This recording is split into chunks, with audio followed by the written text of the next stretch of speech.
Talk. Light Talk.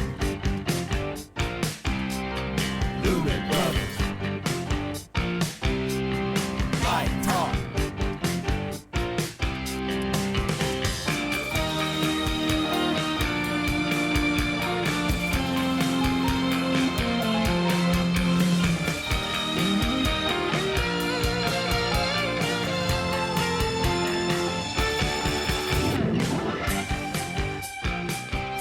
Hey, this is Steve in Dallas, Texas. It's Wednesday morning, my friend, and you are listening to Light Talk. And this is Ellen, hard at work on the tropical island of St. Bart's, and you are listening to Light Talk. Coming to you direct from Chicago, Illinois, this is Dennis. And if you don't already know, you're tuned into Light Talk, and we are the Lumen Brothers. And Sister. Oh, I'm sorry, Ellen, you're right again. Welcome, everyone, to episode 482, and today we chat with New Jersey's own David Grill. Ellen, tell us a little bit about David. I'd love to. Lighting designer David Grill is a Drama Desk nominee, 15-time Emmy Award nominee, 5-time Primetime Emmy Award winner, and 2015 and 2016 Telly Award winner. His Broadway musical and dance credits include Bob Fosse's Dancin', for which he was nominated for that Drama Desk Award, The American Dance Machine, Milwaukee Ballet, Atlanta Ballet, Colorado Ballet, Ballet Met, Houston Ballet, Kansas City Ballet, Northern Ballet Theater, NBA Ballet Tokyo, Cincinnati Ballet, Royal Winnipeg Ballet, and numerous choreographers. He is also responsible for lighting the Drew Barrymore Show and the New York Philharmonic, and has provided lighting direction for the National Memorial Day and July 4th concerts on PBS, and for 18 Super Bowl halftime shows with Bob Barnhart, not to mention working at Radio City Music Hall. He has been featured in numerous publications and is associate professor and co-chair of the Design and Technology program at Purchase College, State University of New York. David, welcome to Light Talk. Thanks very much. David, nice to be here. There's so many things you forgot or didn't put in your bio. I'm astounded. You know, we have to talk about one of the favorite things that you did is the Bocelli concert in Italy. I still get chills thinking about that. It was so beautiful. But I don't know how many political conventions that you've done that you don't bother to mention. So we're going to have to get into that. I'll let you ask the question, and I'll try to be politically correct.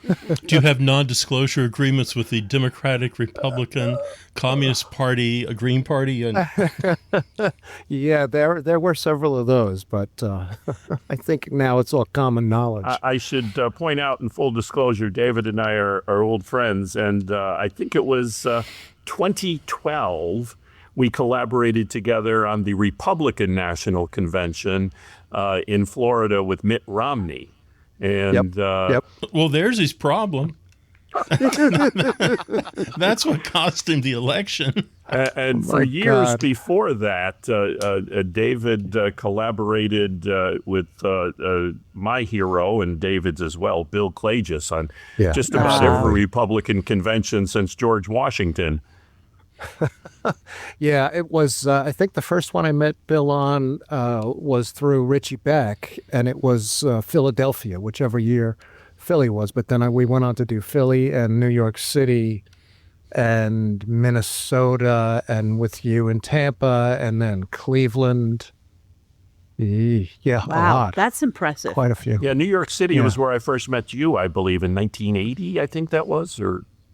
Yeah, I did, exactly. It was Rick Gray, who was teaching technical theater at Purchase when I was in school, and you were lighting soap operas. Right, and Rick and I went to class together, but I was doing something at that convention, and I went to say hi to Bill, and he introduced me to you, and it seemed like only yesterday, Dave.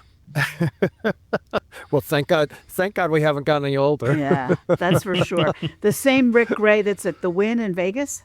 Yep. Yes. Okay. Yep. That is Rick. Yeah, Rick Oh, and there I you went go. to school Great together. guy. He's great. I adore him. Yeah, yeah. He taught technical theater at Purchase when I was there. Oh, Actually, I okay. just saw him. We just did it. We just did a 50th graduating class reunion barbecue at Purchase. Wow. And Rick was the furthest traveler to come and join Oh, us. okay. It was amazing to see him after all those Wasn't years. Yeah. wasn't he? Because we went out to supper at LDI. He was telling me he was going to like Macau or Shanghai or somewhere to do the new Wynn casino out there. Yeah, I know that they have one in Macau. I'm not sure about Shanghai, but I know Macau because actually a fellow named Wyatt DeFreitas, who was one of Rick's students around my time as well, Rick enlisted his help out in Macau. I mean, you've had such a long career.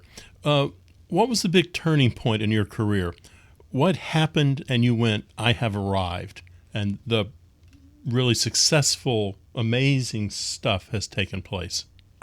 You know, it's interesting. I think when you get into the business, you have dreams that grow as you grow in the industry. And I know at one point I wanted to do a show at Radio City Musical, and happened to, when I got into the union, I started drafting with Ken Billington, and that got me to eventually become an associate on the Christmas show at Radio City, which was fantastic. And then I think at one point I wanted to do something at Disney, because when I was a kid, my grandparents lived in Orlando, and I was down there for the opening in, I think it was 1972 at Disney World, and they hired me to do a show at Cinderella's Castle, which was fantastic. And then, from there, then it was always just different things that you are fascinated by or are, creatively inspired by, the different ballets. Oh God, I always wanted to do a Broadway show, and ended up doing a Broadway show, both as an associate and then as a designer, and television as well. It really has been a joyous path that, everything builds upon each other. That's, continually keeps you inspired and moving down the proverbial road, I guess. I was going to follow up with the thing we spoke with Isabella last week. She was called by a producer, and she said, you sure you got the right person? You sure you want to talk to me? Was there a moment like that for you? You got a call and went, I can't believe they're calling me? Yes, I think so. I think the biggest moment like that was I got a call to come and look at Maracana Stadium in Rio for the Pan Am Games. And the next thing I knew, it was, you're hired, which was kind of like, okay.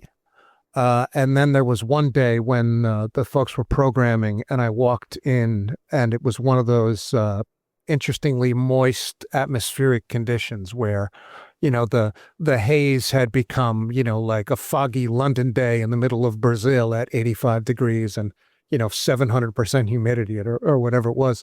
And I kind of looked out there and I was like, who in their right mind hired me to do this? You look around and it's 100,000 person stadium, and there's, a substantial amount of gear. I think there was 1,500 movers or something. And you just sort of sit there and go, are these people out of their minds?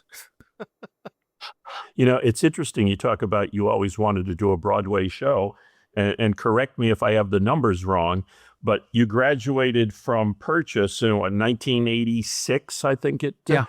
Yep. 37 years later, you do your first Broadway show. After you had a gazillion Emmy nominations and had credits out the wazoo. How did that happen 37 years later?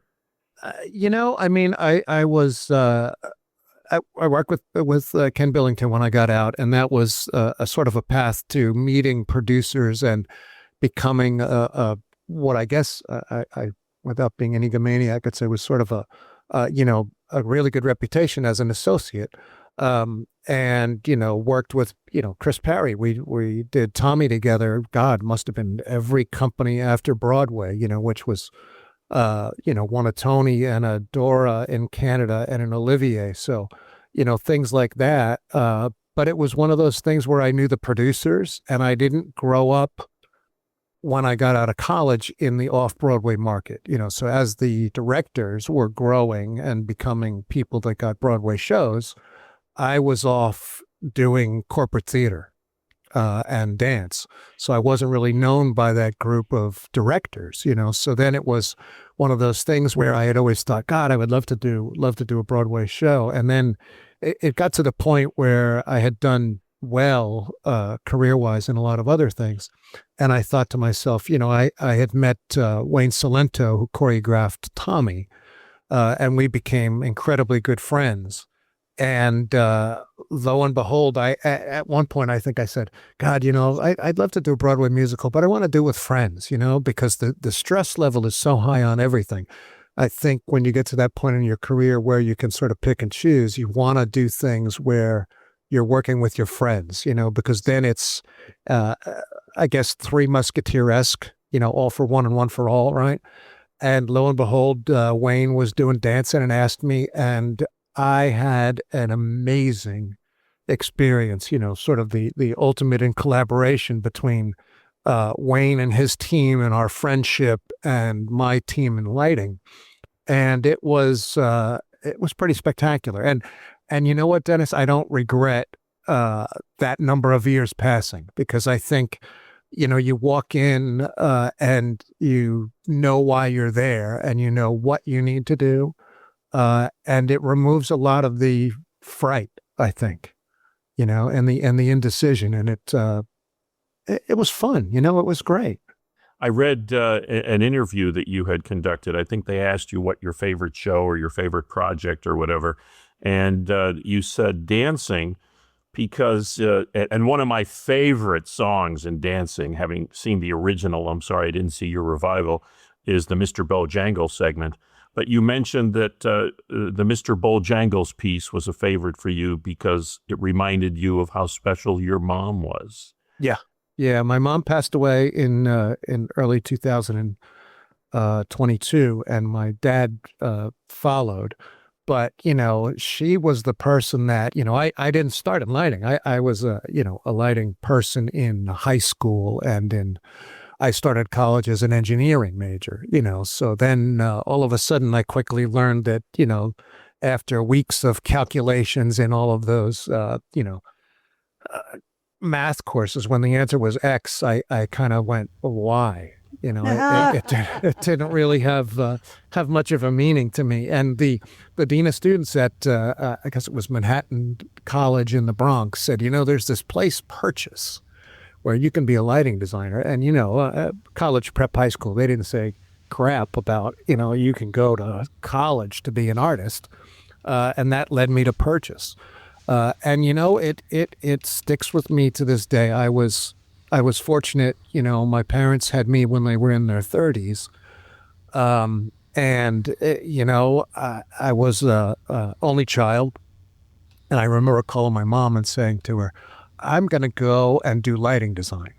And, you just think of what that sounds like to someone who doesn't understand what that could possibly be.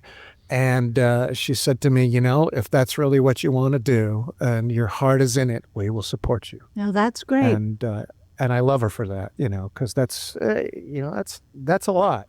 But isn't it wonderful that years later, when you finally do get a wonderful Broadway show, that you can think back on the relationship with your mom? Because yeah. I don't think, and I feel the same way, having done this, I have more of a connection to my parents, who are both deceased now, than I would have when I was younger. And much like yourself, my dad never understood what the hell it was I was doing. He just thought I was an electrician that couldn't find a job. It's funny. I remember lighting Serenade. I believe it was a purchase of mine. I got my mom and dad to come see it. And my father's comment was, well, the blue piece, that was 37 minutes long. And my mother just smacked them upside his head. And it was like, oh, my God. She's like, that's not what he was looking for, John. But aren't those moments great, David, when you can think back on that?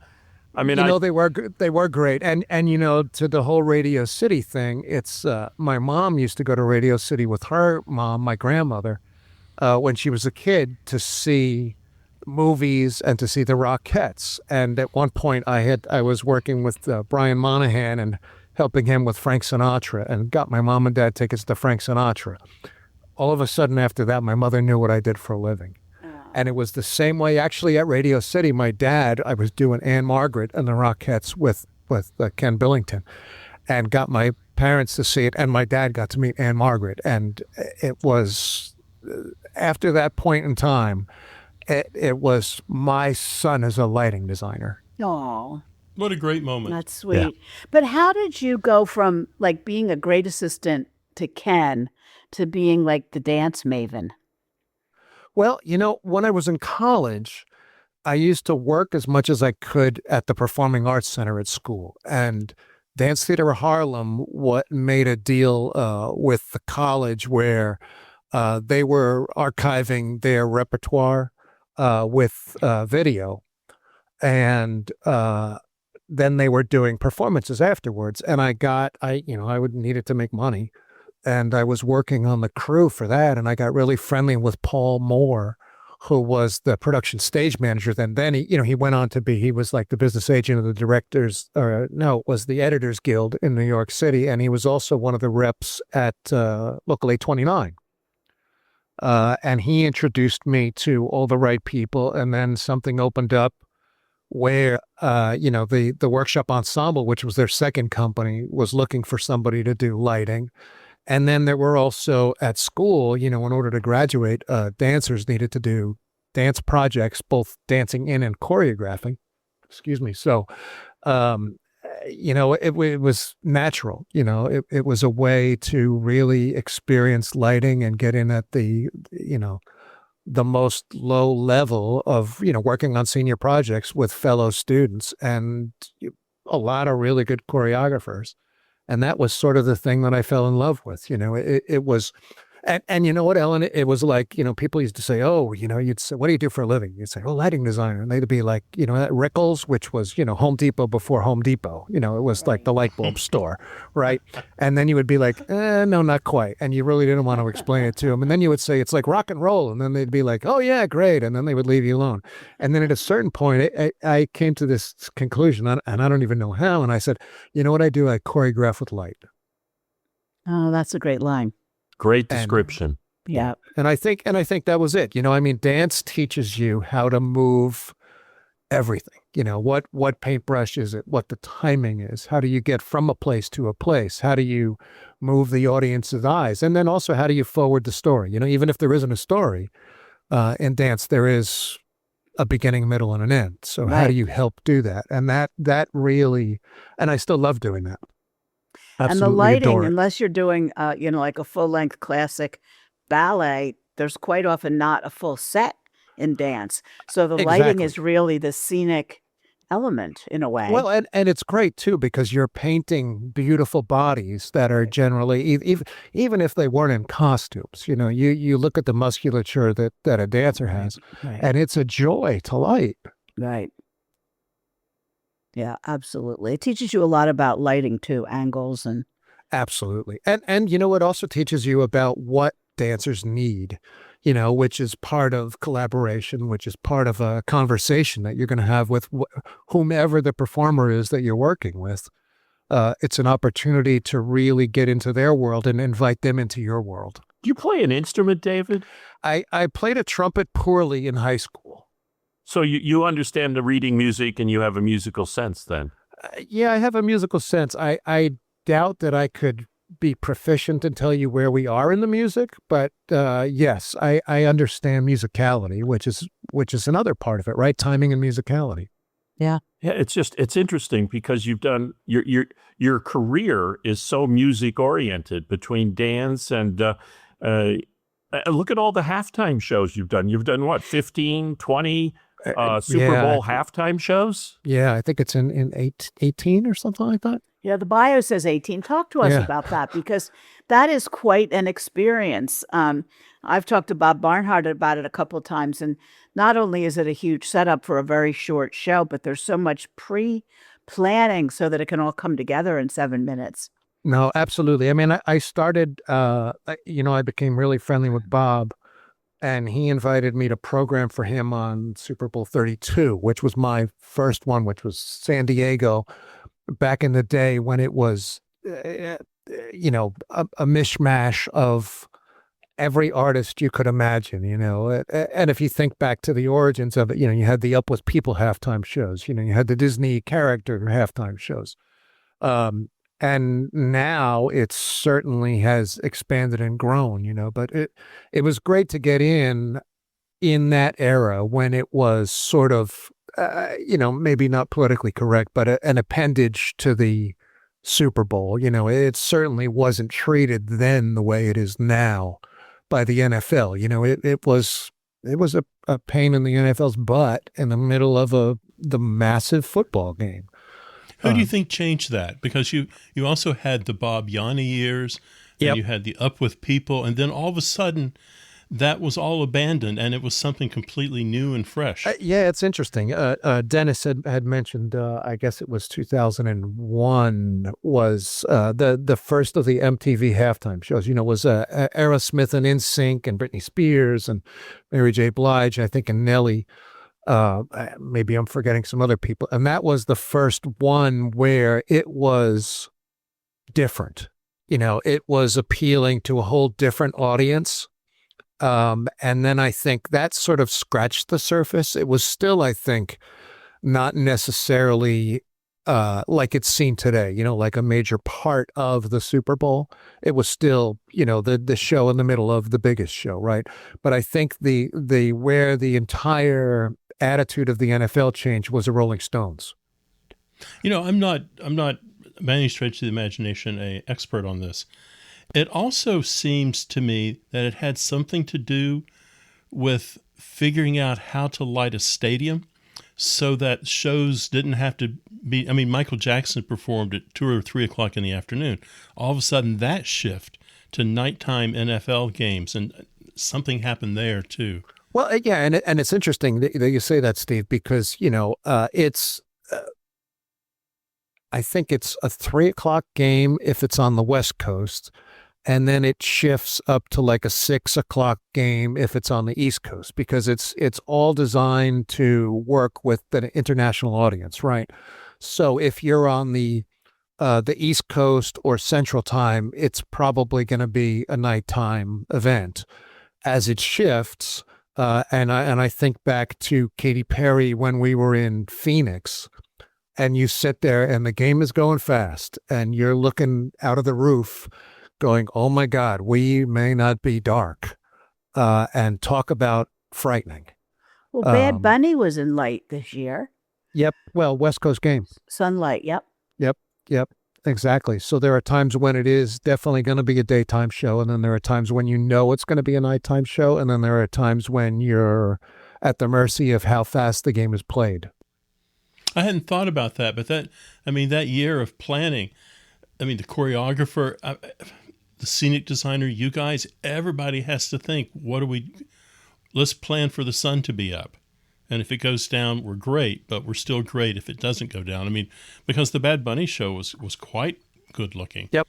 We often take questions from students and viewers. And since you mentioned the 2001 Super Bowl 35 halftime show, I had a question come in from a Lumen brother, gentleman named Bob Barnhart.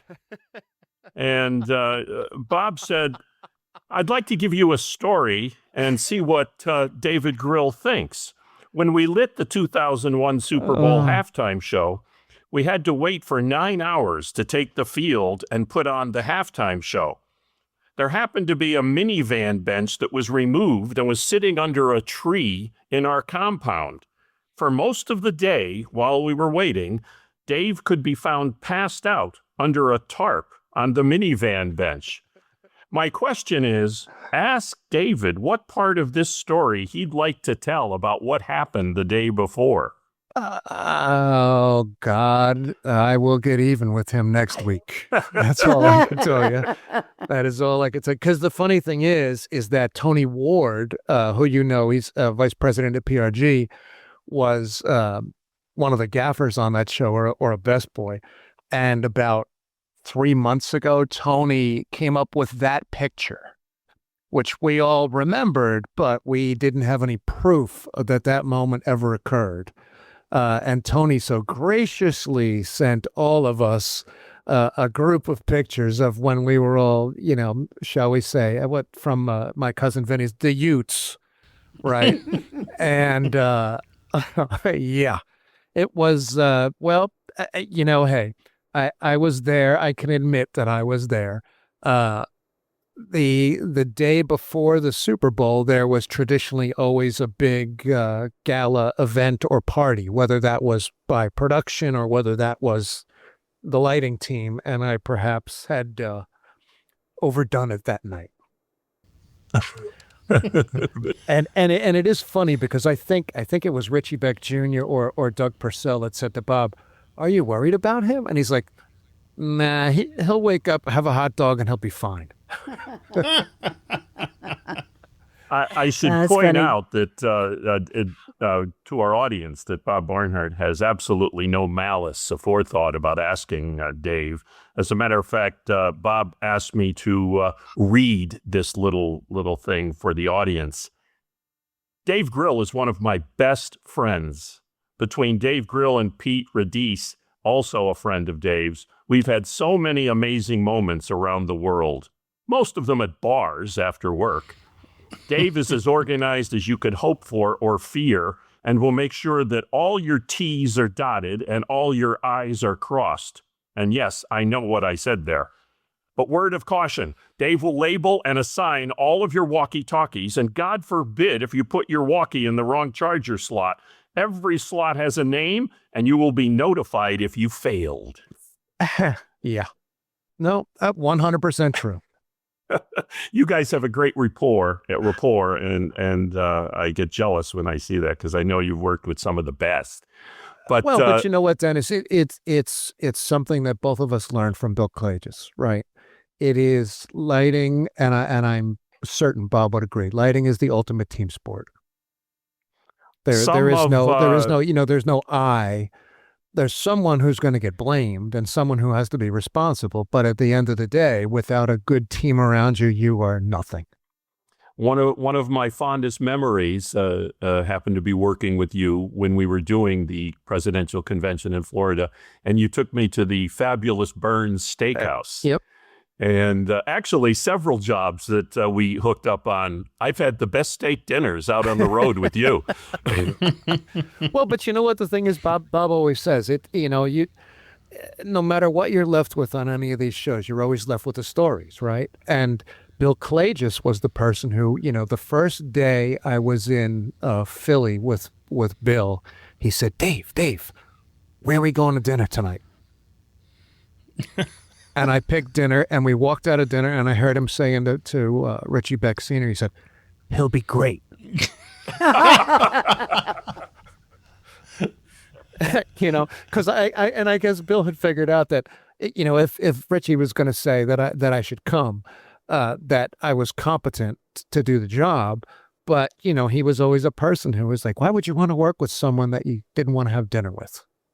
Well, we've said that repeatedly on Right. this show Absolutely. many times. And Absolutely. And it's Absolutely. the truth. It's, who you're working with, and then it's all about the stories later on. Yep. And it's funny, too, because, Paul Sonnleitner, who programs and is my right hand on a lot of different shows, his son went to the Air Force Academy, and I think they were having one of those father-son chats at some point, and his son said to me, Dad, it's just about surviving to dinner. I like that. That's a great line. That's perfect. Or I've got to get to the next meal. And, it's pretty true. You walk in the morning, you're like, all right, where are we going to lunch today? Where are we going to dinner? And then I need to accomplish this before that's where I go. I didn't mean to distract you from the Super Bowl stories, but while you were talking about Super Bowl 35, I wanted to ask Bob's question. Going back to that, of those 18 Super Bowls, do you have a favorite or one that stood out? We asked that same question to Bruce Rogers, who we had on the show right after the Bad Bunny halftime show. And now we toss that question out to you. Oh, God. I think from a memorable standpoint for me, it was Prince was really memorable. Gaga was really memorable. And Gaga was a favorite of mine. Yeah, and I think Shakira and J-Lo as well, which and God Bless the World, we won Emmys for both Gaga and for Shakira and J-Lo. You got a free umbrella from the Prince show, I hope. Well, Prince was unbelievable because, you always get to see the final rehearsal, right? And the final rehearsal was great. It was great.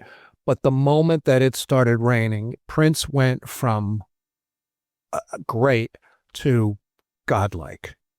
It was that memorable, the energy level that he came out with. And, you're never going to top a marching band playing Purple Rain with Prince in the Purple Rain. It's just not going to happen. You could never recreate that moment in time. So that was pure magic, and I also think, like the Gaga and the J-Lo Shakira ones, I think that they transcended just a musical moment in the middle of a football game. To me, they also had statements about the world and were talking about, where we are, where we could go, and who we, not me as the artist, but we as all the people that are watching, where those groups of people, we as a whole, can go. And I think those are, it's like an Olympics opening ceremony, right? It's those moments when the world comes together and you feel like you've made a difference. Those I think are the things that really are, emblazoned in my mind. Was there a Super Bowl that you and your team kind of took a great exhalation of breath and go, we dodged a bullet? Honestly, Steve, every one of them, I think you do that because, you rehearse it and you've got, X amount of minutes. I think it's a 8-minute setup and a 5 takedown or something. And, you've rehearsed it and you've had your failures and you've had the team, meeting and figured out what do we need to do so we can avoid any errors or any challenges or any problems, right? But then at the end of it, you're glued to it, right? You are like running a show. This is where you go next. This is where you go next. If you're on the field, you're saying, okay, we've done that checklist. Everything's working. This is ready to go. And then all of a sudden you haul your butts and you get it off the field. And you didn't see the show. You saw the moments and made sure the moments worked. But it's not until then you get back to the hotel and you turn it on and you're like, oh, it actually all worked, because there's so many parts, right? It's what was pyro working? Was the video working? Was the director on his A game or her A game? Did we do everything? How were the fall spots? How were the performers, right? And you add all that together and then you come out with a product. It's like, whoa, Yeah, I was going to sort of ask the same question, whether you ever said, guys, this is just way too complicated. We have to cut this back a little bit, or, we'll never get it done. I think that, and maybe this is a tribute to the collaboration, between Bob and I, when we would go and survey the venues, we'd look at what do we need, not knowing what the show is, but thinking about where is the show going to be? Is it going to be in the end zone? Is it going to be midfield? Which direction is it facing? And, you would come up with things that you needed, break it down to what are the important moments, what has to be in the camera lens. And we would look at all those things. And then after all of those halftimes, we had an amazing collaborative relationship with all of the folks, from the gentleman that used to be in charge of the field to the people that dealt with all the logistics to the power people, right? And you knew what you needed to get in order to deliver the product, right? Mm-hmm. And it was all a relationship. It's like, can we put a false spot where the camera was? Can you move the camera over? How are we protecting them? And then how are we collaborating to make it happen? And I think we never got to the point where we were afraid. Honestly, the thing that scared the bejesus out of all of us was it got to the point in the last 2 or 3 that we did where the sponsor at that point, I believe, was Pepsi, and they wanted to show a commercial that then led into halftime, right? So in the earlier days, they used to be color commentary going on, and if you were not thinking you were going to get it done, you could relay to the truck and they would tell the commentators to, they would talk a little longer or they would roll another commercial. Right. But the moment that, the sponsor said, well, we want our commercial to roll into it, that means that you're committing a minute or two earlier than you used to be. And there would still be lights calibrating or plugs being made. And it was all about, you'd have to think about what is the first camera shot. If that light is late coming online, will you get to the next camera shot? And that honestly, that's scared the crap out of all of us. I bet. Yeah. Yeah, because there's like the highest viewed sporting event concert anywhere, right? Yeah. Yeah, absolutely. But the Absolutely. other thing that I find even more scary, and although I haven't designed a halftime show, I've been at several Super Bowls and watched the process. You're essentially doing the D-Day raid on Normandy in terms of logistics and operations and how to make it all happen.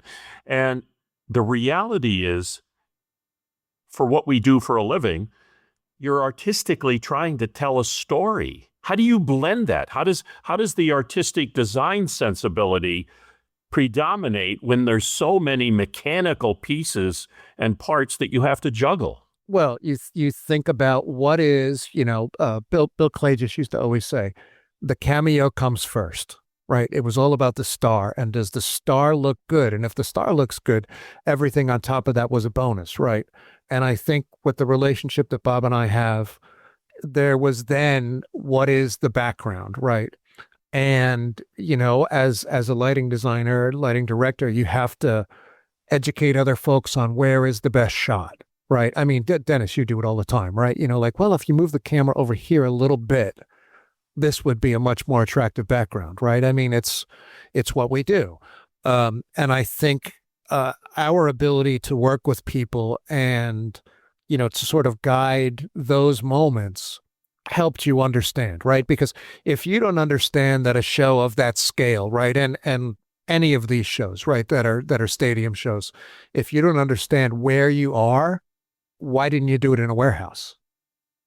Right. You have to understand the relationship of the small scale, which is the single individual that's on the camera. And then when you pull back, you have to understand what the venue is that's in, and then how does that help tell the story, right? And those are those moments that I think we cherish. You look at Bruno Mars, which was at the Meadowlands, right? There's a moment when it's Bruno Mars with one follow spot on him, and there's flashlights around him, and that's the only thing that's on. And that moment says a lot. But then, back up 2 songs before that, and the place was, exploding with fireworks, and there were, 1,200 beams of light. It's part of the story, right? And you just have to take yourself on that journey with the director and where the cameras are going. One of the Super Bowls that I was at working for NBC Sports, you designed the lighting, was the Justin Timberlake in Minnesota. What you're describing is exactly what you did there in terms of going from black to dark to highlight to single sources and then a gazillion lights. Well, you have to, right? You have to, right? I mean, I don't remember who it was, but that's that old adage, right? Without the highest high, you can't have the lowest low, right? I mean, it's the same. It's the equivalent visually, right? You have to have the small moments, otherwise, where are you going to go? And quite frankly, that's a challenge that we have in any of these shows. The Super Bowl is fortunate because it's 10 minutes, right? So 10 minutes, what you have, and you get to let the audience experience that in 10 minutes. Go and do Grammys, Oscars, Tonys, Olympics, Pan American Games, any of those. At a certain point, you get to that moment where you look at the pyro department and say, are you doing something at the end? Because I've done everything that I can humanly do with the rig that I have and the budget that I had. And how are we going to do this, right? And you have to really be targeted at, not showing everyone everything in the first minute and a half. I thought that Justin Timberlake halftime show, I don't remember seeing anything like that until I saw it. And I thought, this looks really kind of simple, but it wasn't. And it was incredibly ambitious. And the different places you were going to, I remember when he started in the locker room or something and came down a hallway. Club. I Club. mean, I thought this is clever. This is very clever. Yeah, and well, he was an interesting collaborator too. I know Bob spent a lot of time with him, and there is a really wonderful collaboration. Similar to Lady Gaga. I mean, it was just amazing the collaboration that you have with some of those artists. Who was the director on those? Was that a Mishner or was it somebody else? On Prince was Don Misher, Justin, and the ones from Justin on, and in and around that time was Hamish Hamilton. Okay. Right. So, David, the lighting technology has changed quite a bit over the last couple decades. Does it impact your design, or do you just sort of go with the flow? Absolutely, right. And I think that applies to in the theater to in the stadium. Mm-hmm. God knows, back in the day, Prince, right? It was synchro lights, 7Ks. And you look at this thing and there's, my God, the power cable is massive. Right. That are running to all these lights, right? And now you've got, I guess GLP now has this Mad Max thing that looks like a regular LED wash light on steroids, and you can plug it in the wall, and you go, oh my God, wow, and I think that certainly has made our lives a lot easier, because now you can have the small paintbrush in the arena, or you can have the big paintbrush in the arena, but it doesn't weigh hundreds and hundreds and hundreds of pounds, nor does it take that much power. And I think the other thing that has really changed the way we think about things philosophically is now they make lights you can use in the rain. Because, God knows, we used a lot of lights in the rain that you never should have used in the rain, right? And you would cover them and you would pray and believe in God or not, we never got washed out, shall we say, right? Now, lucky you. I can't say that. I know, right? But Diana Ross can't say that either in Central Park. She went down. I think that was Bill Klages who lit probably, that. Yeah.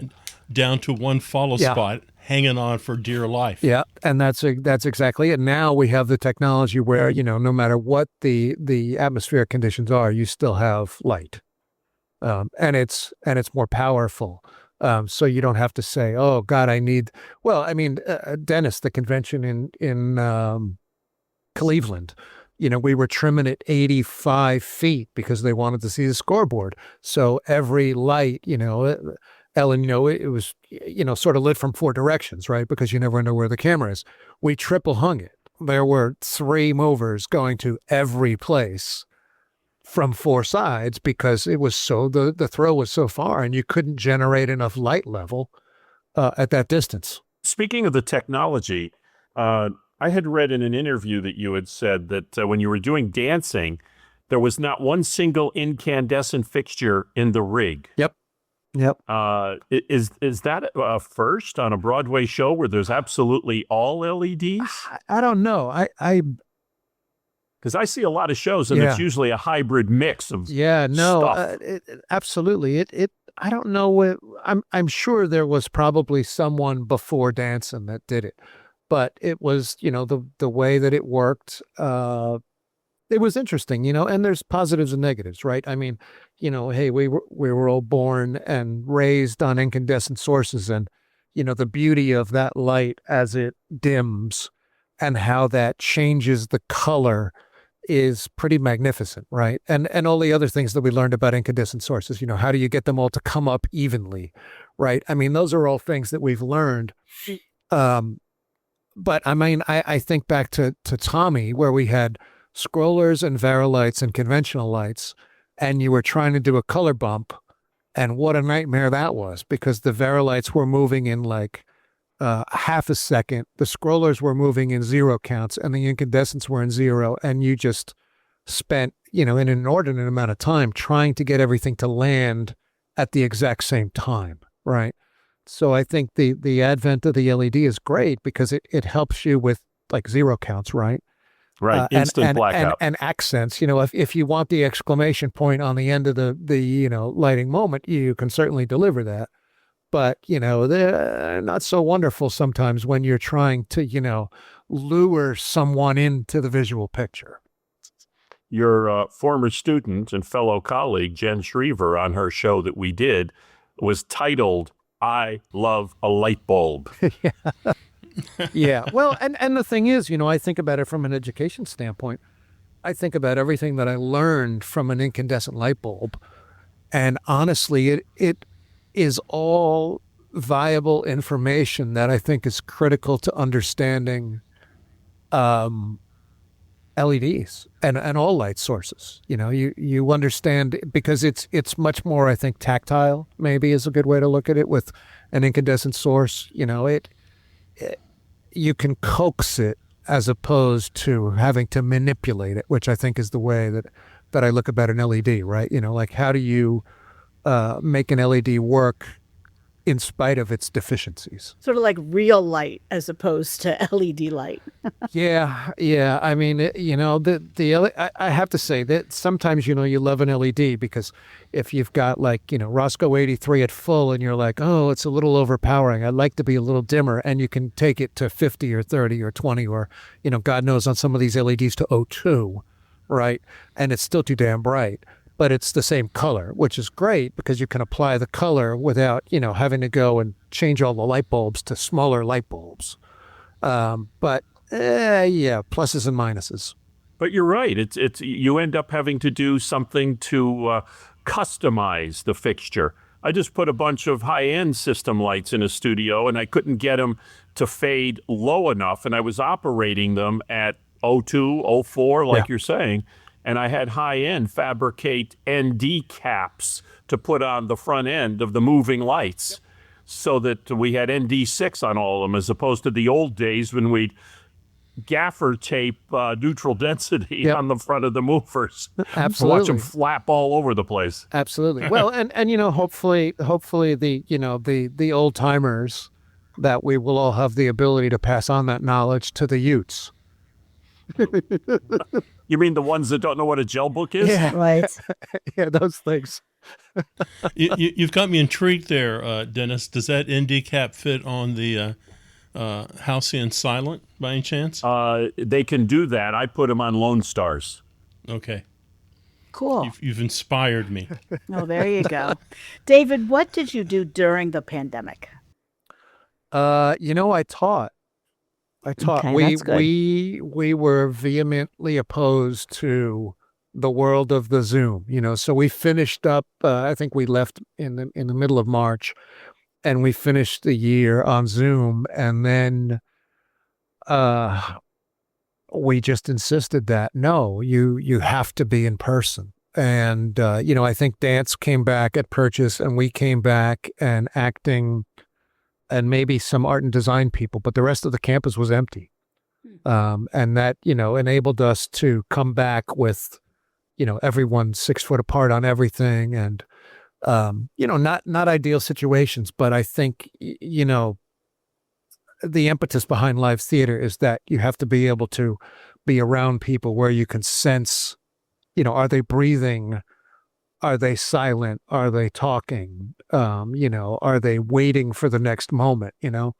Because honestly, there was always the comment about, well, we can teach like video, and it's like, that's great. And you know what? Hey, I do video, but I believe I am better at video lighting because of my knowledge of the audience and the theater.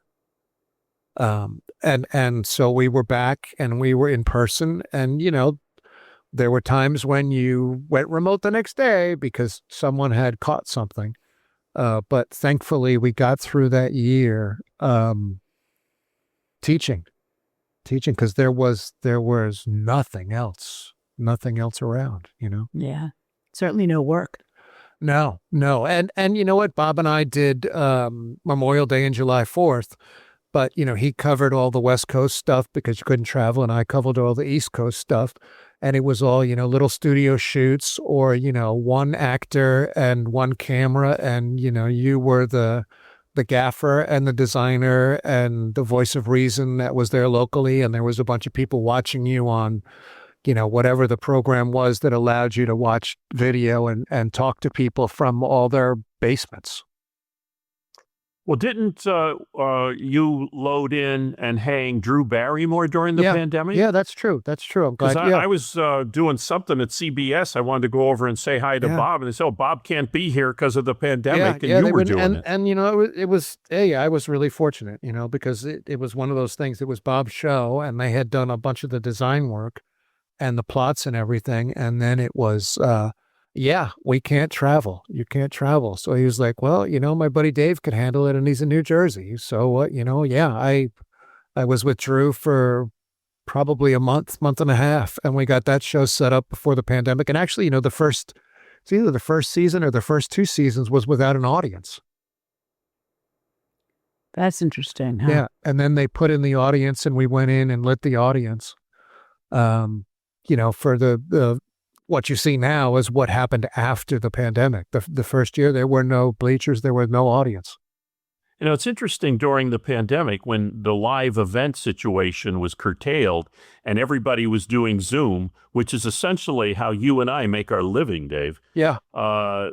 Did you, because of the pandemic, do you find yourself now teaching? Because a lot of universities pay no attention to teaching designers how to work with cameras. And certainly when I went to school, and I know you didn't study television lighting, you went to the University of Klages. Yep. No, you're absolutely right. You still teach the same fundamentals, about what does light do. And then, Jen, who teaches the middle year, talks about, like regional theater and interesting opportunities in like thrust and round and those things. And then when I get them back in the senior year now, we talk about events, we talk about television, we do exercises, Dennis, like a 1-on-1 or a 1-on-2 or a 1-on-3 interview, right? So if you understand the fundamentals of the camera and the fundamentals of, what you're doing with those smaller interviews, you can sort of, I think, extrapolate everything from that and those lessons, right? So now what we sort of try and do is give the students knowledge of, and I think because of the fact that we've come to the realization that, everybody's not going to do plays or musicals, right? So there's dance, there's corporate events, there's YouTube, there's all sorts of different things. So you try and, get everyone with at least a good basic knowledge of those things, that then they can go to, as you said, the school of size or the school of Grabowski or the school of Klages, and learn, but they've got the entry level skills to then go in and jump into the deep end of the pool in, say, broadcast events. Do you find that you're having students at Purchase come for that to study video lighting, or are they not aware yet that that's a viable option? I don't know. I think if I answer it one way, there's probably someone that would prove me wrong. I think they all come thirsty. How can they prove you wrong? Dave, look at your career. Yeah, well, but you know what, Dennis? It's been a path, and honestly, I love the fact that I've learned all those skills and that I can play in all those different mediums, because it's not a job, right? It's a career. Right. And not only that, you never get bored because you're always working with different people. Now, selfishly, I only work with people I like and I love collaborating with. And that's fantastic. But, without all of those different plays that I've or places that I've played in, I don't think that I'd be as good a designer as I am, What are you better at, design or teaching? I think that if you're a good designer, you can be a good teacher, because I learned from, there's always a Klages story where, and Barnhart and I both share it, that, Bill came up to Bob before I knew Bob really well, and he came up to me in the same instance, and he's like, "Oh, we've got all these cyc lights and we need to pick a color. What color should we use?" And you picked a color, and he made it work, right? And you learned from that, how do you make those decisions in order to be a good designer. But, I think a good teacher doesn't answer the questions. I think a good teacher leads you to answer the questions for yourself. Excellent advice. I mentioned it to Jen. I don't know if you were aware, but that's probably one of the reasons why Purchase ended up on the list of the 25 best drama schools in the world. Well, I mean, congratulations. Well, thanks, but you know what? It's I've had, I guess, trusteeship of it for a number of years now, but it's all based on all the people that came when I was there. Billy Mincer started it. Brian McDevitt carried it. I carried it. Jen hopefully will continue to carry it forward. It's all about passing it on, right? It's all about, and you know what? I don't have children. I got married when I was 50 something, but those are all my children, and the nice thing about it is I think, a great teacher, I think, wants everybody to have more than they had, to make them better. And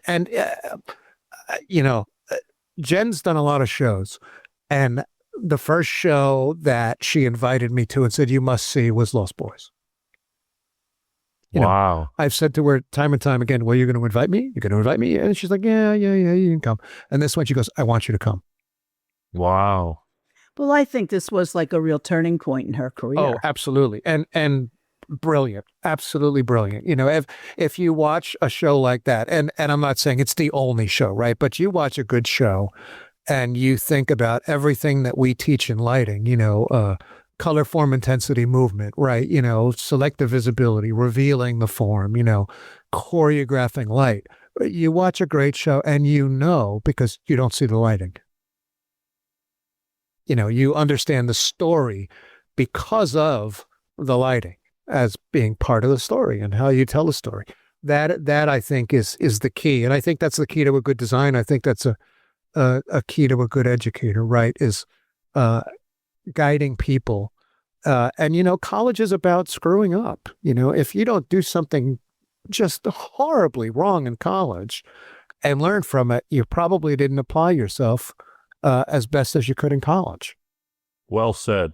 Well said. People have asked me, how did I get to where I am and what did I learn in college? I said, I learned how to fix all the mistakes I made in college. Well, and you also learn from people too, right? Everyone that you work for, you learn things that you wish to do and things that you don't wish to do. Yep. Well, I think we have time for one last question. And we want to ask David what advice he would give either to his 19-year-old self or to the kids who are coming up behind him. I would say, look upon your life as a career, never a job, right? Because we're fortunate to be able to be part of the industry, regardless of which way we choose to go, right? Whether that's design, direction, programming, right? You're always going to be part of the process. So embrace the process, enjoy the process, be true to yourself, and always go having done all of your homework and then some, because I think the process and the collaboration is that which we all covet and that we all strive to be brilliant at. And I think that then affects everyone who sees our work. And that always is something that you can look back upon and perhaps I've always said lighting designers have a little bit of a Napoleonic complex, right? Because you want control.